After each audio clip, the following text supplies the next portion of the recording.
ಇಂದು ಸಂಸದೆ ಸುಮಲತಾ ಬಿಜೆಪಿಗೆ ಅಧಿಕೃತವಾಗಿ ಸೇರ್ಪಡೆ ಆಗಲಿದ್ದಾರೆ. ಬೆಳಗ್ಗೆ 11:30ಕ್ಕೆ ರಾಜ್ಯ ಬಿಜೆಪಿ ಕಚೇರಿಯಲ್ಲಿ ಸೇರ್ಪಡೆ ಆಗ್ತಾರೆ. ಇವತ್ತೇ ಕಮಲ ಹಿಡಿಯಲಿದ್ದಾರೆ ಸಂಸದೆ ಸುಮಲತಾ. ಬೆಳಗ್ಗೆ 11:30ಕ್ಕೆ ರಾಜ್ಯ ಬಿಜೆಪಿ ಕಚೇರಿಯಲ್ಲಿ ಸೇರ್ಪಡೆ ಕಾರ್ಯಕ್ರಮ ಇದೆ. ಬಿಎಸ್ವೈ ಬಿವೈ ವಿಜೇಂದ್ರ ನೇತೃತ್ವದಲ್ಲಿ ಪಕ್ಷ ಸೇರ್ಪಡೆ ಆಗ್ತಾರೆ ಸುಮಲತಾ. ಬೆಂಬಲಿಗರೊಂದಿಗೆ ಬಿಜೆಪಿಯನ್ನ ಸೇರಲಿದ್ದಾರೆ ಮಂಡ್ಯ ಗೌಡ್ಸಿ. ಮಂಡ್ಯದಲ್ಲಿ ಪ್ರಚಾರದ ಅಖಾಡಕ್ಕೆ ಹಾಗಾದ್ರೆ ಇಳಿತಾರ ಸಂಸದೆ ಅನ್ನೋ ಪ್ರಶ್ನೆ. ಪ್ರಚಾರ ಮಾಡ್ತಾರ ಮಂಡ್ಯ ಮೈತ್ರಿ ಅಭ್ಯರ್ಥಿ ಎಚ್ ಡಿ ಕುಮಾರಸ್ವಾಮಿ ಅವರಿಗೆ ಬೆಂಬಲವನ್ನ ನೀಡ್ತಾರ, ಅವರ ಪರವಾಗಿ ಪ್ರಚಾರವನ್ನ ಹಾಗಾದ್ರೆ ಮಾಡ್ತಾರ. ಬಿಜೆಪಿಗೆ ಇವತ್ತು ಸೇರ್ಪಡೆ ಆಗ್ತಾ ಇದ್ದಾರೆ. ಬಿಜೆಪಿಗೆ ಸೇರ್ಪಡೆ ಆದ ನಂತರದಲ್ಲಿ ಮಂಡ್ಯದ ಮೈತ್ರಿ ಅಭ್ಯರ್ಥಿ ಆಗಿರುವಂತಹ ಕುಮಾರಸ್ವಾಮಿ ಅವರ ವಿರುದ್ಧ 2019ರಲ್ಲಿ ತೊಡೆತಟ್ಟಿ ನಿಂತಿದ್ರು ಸುಮಲತಾ ಅಂಬರೀಶ್. ನಿಖಿಲ್ ಕುಮಾರಸ್ವಾಮಿ ವರ್ಸಸ್ ಸುಮಲತಾ ಅಂಬರೀಶ್ ಆಗ ಟಫ್ ಫೈಟ್ ಆಗಿತ್ತು. ಆದರೆ ಈಗ ಬದಲಾದಂಥ ಚುನಾವಣಾ ಕಣದಲ್ಲಿ ಈಗ ಬಿಜೆಪಿಗೆ ಸೇರ್ಪಡೆ ಆಗ್ತಾ ಇದ್ದಾರೆ. ಇವತ್ತು ಮುಂದಿನ ನಡೆ ಏನು ಹಾಗಾದ್ರೆ? ಮಂಡ್ಯದಲ್ಲಿ ಪ್ರಚಾರಕ್ಕಿಳಿತಾರಾ, ಪ್ರಚಾರ ಮಾಡ್ತಾರಾ, ಮಂಡ್ಯ ಅಭ್ಯರ್ಥಿಯ ಪರವಾಗಿ ಪ್ರಚಾರ ಮಾಡ್ತಾರಾ, ಅಥವಾ ಇನ್ನಿತರ ಕ್ಷೇತ್ರಗಳಲ್ಲಿ ಪ್ರಚಾರ ಕಾರ್ಯಕ್ಕೆ ಹೋಗ್ತಾರಾ ಹಾಗಾದ್ರೆ ಅನ್ನುವಂಥ ಪ್ರಶ್ನೆ ಬಹುಮುಖ್ಯವಾಗಿರೋದು. ಬಹಳ ಪ್ರಮುಖವಾಗಿ ಕಾಡ್ತಾ ಇರುವಂತಹ ಪ್ರಶ್ನೆ ಅಂತಂದ್ರೆ ದಳಪತಿ ಪರವಾಗಿ ಪ್ರಚಾರವನ್ನ ಹಾಗಾದ್ರೆ ಸುಮಲತಾ ಅವರು ಮಾಡ್ತಾರಾ ಈ ಬಾರಿ ಅನ್ನೋ ಪ್ರಶ್ನೆಯೂ ಕೂಡ ಇದೆ. ಇವತ್ತು 11:30ಕ್ಕೆ ಪಕ್ಷ ಸೇರ್ಪಡೆ ಕಾರ್ಯಕ್ರಮ ಇದೆ. ಪಕ್ಷಕ್ಕೆ ಸೇರ್ಪಡೆಯಾಗಲಿದ್ದಾರೆ ಸುಮಲತಾ ಅಂಬರೀಶ್. ಬಿಜೆಪಿ ಕಚೇರಿಯಲ್ಲಿ ಪಕ್ಷ ಸೇರ್ಪಡೆ ಕಾರ್ಯಕ್ರಮ ನಡೆಯುತ್ತೆ.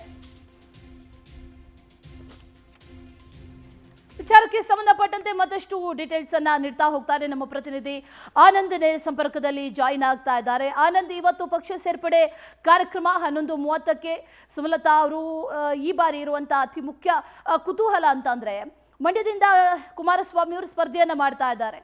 ಅವರಿಗೆ ಸಪೋರ್ಟ್ ಮಾಡ್ತಾರಾ, ಬೆಂಬಲ ಮಾಡ್ತಾರಾ, ಪ್ರಚಾರ ಕಾರ್ಯದಲ್ಲಿ ಭಾಗಿಯಾಗ್ತಾರಾ ಅಂತ ಏನೇನು ಡೀಟೇಲ್ಸ್ ಇದೆ? ಅಶ್ವಿನಿ, ಪ್ರಮುಖವಾಗಿ ಮಂಡ್ಯ ಲೋಕಸಭಾ ಕ್ಷೇತ್ರ ರೋಚಕ ಘಟ್ಟಕ್ಕೆ ತಲುಪಿದೆ ಅಂತ ಹೇಳ್ಬೋದು. ಎಚ್ ಡಿ ಕುಮಾರಸ್ವಾಮಿ ಅವರ ಸ್ಪರ್ಧೆಗೆ ಆರಂಭದಿಂದಲೂ ಕೂಡ ಸುಮಲತಾ ಅವರು ಬಹಳಷ್ಟು ಒಂದು ವಿರೋಧವನ್ನ ಮಾಡ್ಕೊಂಡು ಬಂದಿದ್ರು. ಎಲ್ಲ ಒಂದು ಕಡೆ ಬಿಜೆಪಿ ಅಭ್ಯರ್ಥಿಯಾಗಿ ನಾನೇ ಕಣಕ್ಕಿಳಿತೀನಿ, ನನಗೆ ಟಿಕೆಟ್ ಸಿಗುತ್ತೆ ಅನ್ನೋ ವಿಶ್ವಾಸವನ್ನು ಕೂಡ ಅವರು ವ್ಯಕ್ತಪಡಿಸಿಕೊಂಡು ಬಂದಿದ್ರು. ಆದರೆ ಅಂತಿಮವಾಗಿ ಮೈತ್ರಿಗೆ ಹೈಕಮಾಂಡ್ ನಾಯಕರು ಕೂಡ ಮಣೆ ಹಾಕಿ ಖುದ್ದು ಕುಮಾರಸ್ವಾಮಿ ಅವರೇ ಅಖಾಡಕ್ಕೆ ಇಳಿಬೇಕು ಅನ್ನೋದು ಸೂಚನೆ ಕೊಟ್ಟಂತ ಹಿನ್ನೆಲೆಯಲ್ಲಿ ಕುಮಾರಸ್ವಾಮಿ ಅವರು ನಿನ್ನೆ ನಾಮಪತ್ರವನ್ನು ಕೂಡ ಸಲ್ಲಿಕೆ ಮಾಡಿದ್ದಾರೆ. ಇವತ್ತು ಸುಮಲತಾ ಅವರು ಅಧಿಕೃತವಾಗಿ ಬಿಜೆಪಿ ಪಕ್ಷಕ್ಕೆ ಸೇರ್ಪಡೆ ಆಗಲಿದ್ದಾರೆ. ಇವತ್ತು ಮಲ್ಲೇಶ್ವರಂನಲ್ಲಿರ್ತಕ್ಕಂಥ ಜಗನ್ನಾಥ ಭವನ ಬಿಜೆಪಿ ಕಚೇರಿ ಏನಿದೆ ಅಲ್ಲಿ 11:30ಕ್ಕೆ ಪಕ್ಷ ಸೇರ್ಪಡೆ ಕಾರ್ಯಕ್ರಮ ಕೂಡ ನಿಗದಿಯಾಗಿರ್ತಕ್ಕಂಥದ್ದು. ಮಾಜಿ ಸಿಎಂ ಯಡಿಯೂರಪ್ಪ, ಬೊಮ್ಮಾಯಿ, ವಿಪಕ್ಷ ನಾಯಕ ಆರ್ ಅಶೋಕ್, ರಾಜ್ಯಾಧ್ಯಕ್ಷ ವಿಜೇಂದ್ರ ಸೇರಿದಂತೆ ಎಲ್ಲ ಪ್ರಮುಖ ನಾಯಕರ ಉಪಸ್ಥಿತಿಯಲ್ಲಿ ಅವರು ಇವತ್ತು ಕಮಲ ಬಾವುಟವನ್ನ ಆರಿಸೋದಕ್ಕೆ ಮುಂದಾಗಿರ್ತಕ್ಕಂಥದ್ದು. ಈಗಾಗಲೇ ಅವರು ಒಂದು ಮಾತನ್ನೇ ಹೇಳಿದ್ದಾರೆ, ನಮ್ಮ ನೆಚ್ಚಿನ ಪ್ರಧಾನಿ ನರೇಂದ್ರ ಮೋದಿ ಅವರು ಮತ್ತೊಮ್ಮೆ PM ಆಗಬೇಕು, ಅದಕ್ಕೋಸ್ಕರ ನಾನು ಬಿಜೆಪಿಗೆ ಸಪೋರ್ಟ್ ಮಾಡ್ತಾ ಇದ್ದೀನಿ, ಇನ್ನು ಮುಂದೆ ಬಿಜೆಪಿಯಲ್ಲಿ ಮುಂದುವರಿತೀನಿ ಅನ್ನೊಂದು ಮಾತನ್ನ ಅವ್ರು ಈಗಾಗಲೇ ಹೇಳಿರ್ತಕ್ಕಂಥದ್ದು. ಹಾಗಾಗಿ ಕುಮಾರಸ್ವಾಮಿ ಅವರಿಗೆ ಅವರು ಈಗ ಬಹಿರಂಗವಾಗಿ ಬೆಂಬಲವನ್ನು ಕೂಡ ಘೋಷಣೆ ಮಾಡಿರ್ತಕ್ಕಂಥದ್ದು. ಜೊತೆಗೆ ನಾಳೆಯಿಂದ ಕ್ಯಾಂಪೇನ್ ಕೂಡ ಮಾಡೋದಕ್ಕೆ ಮಂಡ್ಯದಲ್ಲಿ ಅವರು ಮುಂದಾಗಿರ್ತಕ್ಕಂಥದ್ದು. ಪ್ರಮುಖವಾಗಿ ಅಂಬರೀಶ್ ಬೆಂಬಲಿಗರು ಹಾಗೆ ತಮ್ಮ ಹಿತೈಷಿಗಳಿಗೂ ಕೂಡ ಈ ಒಂದು ಪಕ್ಷ ಸೇರ್ಪಡೆ ಕಾರ್ಯಕ್ರಮಕ್ಕೆ ಅವರು ಆಹ್ವಾನವನ್ನ ಕೊಟ್ಟಿದ್ದಾರೆ. ಈಗ ಮಂಡ್ಯ ಅಖಾಡದಲ್ಲಿ ಒಂದು ರೀತಿ ಸ್ಟಾರ್ ವಾರ್ ಕೂಡ ಶುರುವಾಗ್ತಕ್ಕಂಥ ಒಂದು ಸಾಧ್ಯತೆ ಇದೆ. ಈ ಕಡೆ ಸುಮಲತಾ ಅವರ ಪರವಾಗಿ ದರ್ಶನ್ ಅವರು ಹಾಗೆ ಯಶ್ ಅವರು ಕೂಡ ಪ್ರಚಾರಕ್ಕೆ ಹೋಗೋದಕ್ಕೆ ಮುಂದಾಗಿರ್ತಕ್ಕಂಥದ್ದು.